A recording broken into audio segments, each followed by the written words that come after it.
یہ حسن فانی ہے کیوں کر غرور آتا ہے، کسی بھی کریم یا پاؤڈر سے کچھ نہیں ہوتا۔ سواگت ہے دوستو، آپ اس کا سنہرے لفظ میں سنیں گے دوستو عمران پرتاپ بری کی شاندار نظم۔ سے پہلے بتا دوں دوستو، اکیلا ہونا اور اکیلا رونا انسان کو بہت مضبوط بنا دیتا ہے۔ چلیے پہلے سنتے ہیں عمران پرتاپ بری کی نظم۔ تو آپ سے گزارش ہے ویڈیو کو لائک کیجیے اور چینل کو ضرور سبسکرائب کیجیے۔ سبھی کے سامنے ایک دن ضرور آتا ہے، یہ حسن فانی ہے کیوں کر غرور آتا ہے، کسی بھی کریم یا پاؤڈر سے کچھ نہیں ہوتا۔ اگلا مسئلہ سچا لگے اور آپ کے احساس اور آپ کے ایمان میں حرارت پیدا کرے تو پیچھے تک ایک ہاتھ کو قسم ہے اگلے مصرے پہ، کسی بھی کریم یا پاؤڈر سے کچھ نہیں ہوتا، نماز پڑھنے سے چہرے پہ نور، پڑھنے سے چہرے پہ نور آتا ہے۔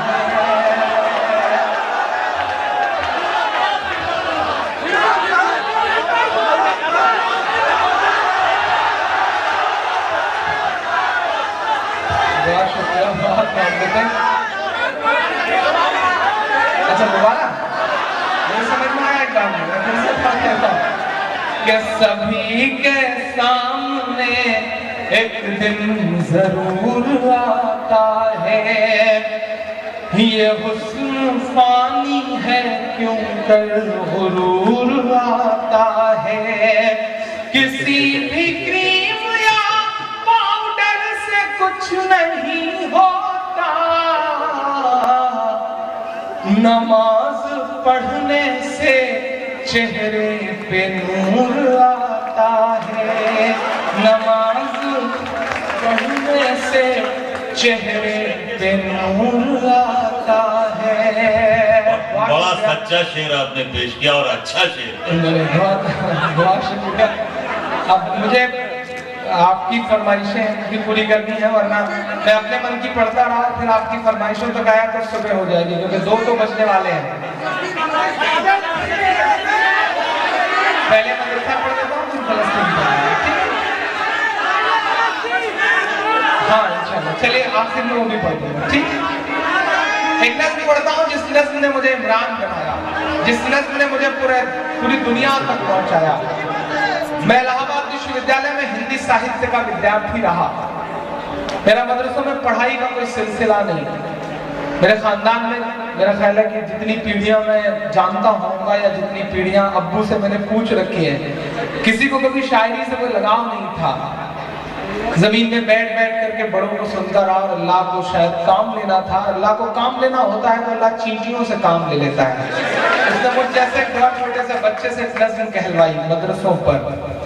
میرا پڑھائی کا کوئی سلسلہ نہیں رہا، میں نرسری سے پڑھ کر کے پھر یونیورسٹی تک آیا، لیکن اس نظم نے ایسی گمنام سی شہرت دی کہ آج میں ٹرینوں میں سفر کرتا رہتا ہوں تو لوگ مجھے کو MP3 میں میری نظم سنا کے کہتے ہیں کہ اگر شاعری کا شوق ہے تو کبھی شاعر کو سننا، سالہ بہت اچھا پڑھتا ہے۔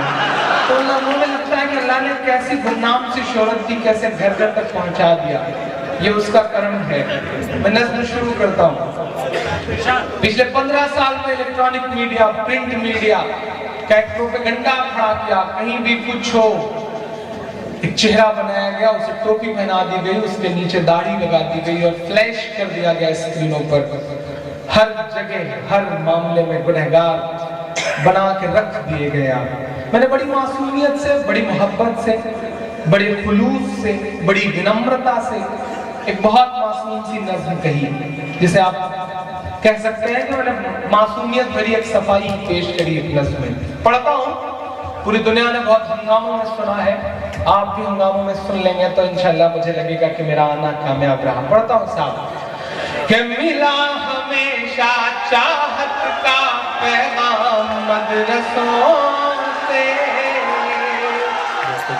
پیچھے تک دعائیں ملنی چاہیے کہ ملا ہمیشہ چاہت کا پیغام مدرسوں سے، سے مت جوڑو آتنکواد کا نام مدرسوں سے کوئی الزام مدرسوں سے کوئی الزام مدرسوں سے کوئی الزام مدرسوں سے.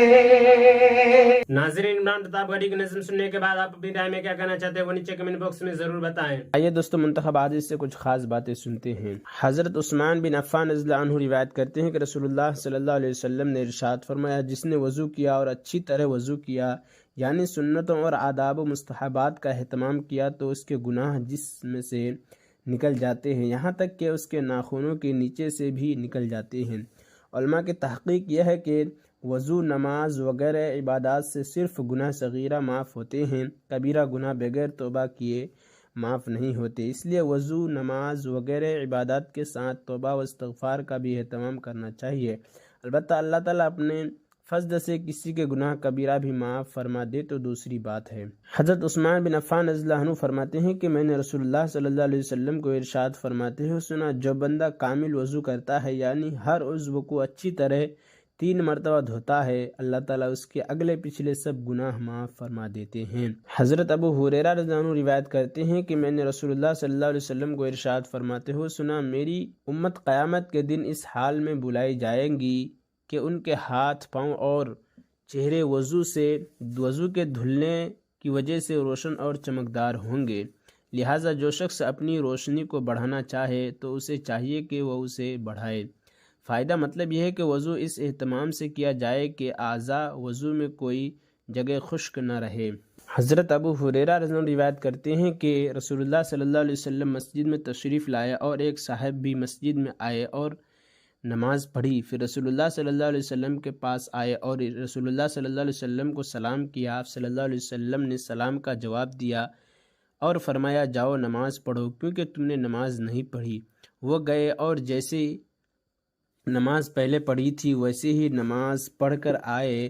پھر رسول اللہ صلی اللہ علیہ وسلم کو آ کر سلام کیا. آپ صلی اللہ علیہ وسلم نے ارشاد فرمایا جاؤ نماز پڑھو کیونکہ تم نے نماز نہیں پڑھی.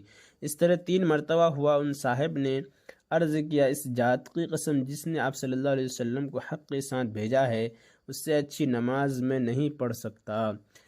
آپ صلی اللہ علیہ وسلم مجھے نماز سکھائیے. آپ صلی اللہ علیہ وسلم نے ارشاد فرمایا جب تم نماز کے لیے کھڑے ہوا کرو تو تکبیر کہا کرو.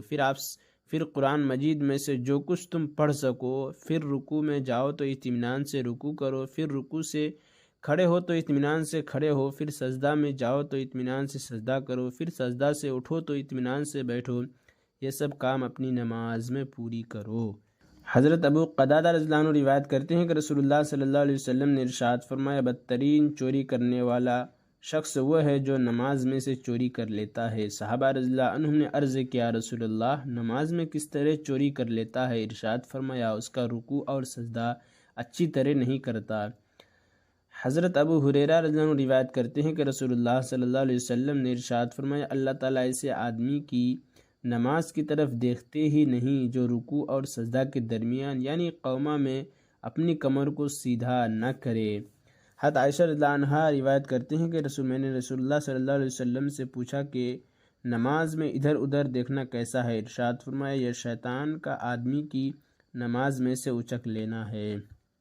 حضرت ابو درداء رضی اللہ عنہ فرماتے ہیں کہ جو شخص 2 رکعت اس طرح پڑھتا ہے کہ اس کا رکوع اور سجدہ پورے طور پر کرتا ہے اس کے بعد اللہ تعالیٰ سے جو مانگتا ہے اللہ تعالیٰ اس کو وہ فوراً یا کسی مصلحت کی وجہ سے کچھ دیر کے بعد ضرور عطا فرماتے ہیں. حضرت ابو عبداللہ اشعری رضی اللہ عنہ روایت کرتے ہیں کہ رسول اللہ صلی اللہ علیہ وسلم نے ارشاد فرمایا اس شخص کی مثال جو پورے طریقے پر رکوع نہیں کرتا اور سجدہ بھی ٹھونگے مارتا ہے اس بھوکے شخص کی سی ہے جو 1-2 کھجوریں کھائے جس سے اس کی بھوک دور نہیں ہوتی. اسی طرح ایسی نماز کسی کام نہیں آتی. حضرت ابو درداء رضی اللہ عنہ روایت کرتے ہیں کہ نبی کریم صلی اللہ علیہ وسلم نے ارشاد فرمایا اس امت میں سب سے پہلے خشوع اٹھایا جائے گا یہاں تک کہ تمہیں امت میں ایک بھی خشوع والا نہ ملے گا. اور عمران پرتاپ گڑھی سے جڑی خبروں اور نظموں کے لیے ہمارے اس چینل کو ضرور سبسکرائب کریں. ملتے ہیں کسی اور ویڈیو میں سے نئی نظم اور نئی خبروں کے ساتھ. تو جب تک کے لیے دیجیے مجھے اجازت اور رکھیے اپنا خیال. آپ دیکھ رہے تو سنہرے لفظ اور میں آپ کے ساتھ محمد ثاقب. السلام علیکم ورحمۃ اللہ وبرکاتہ.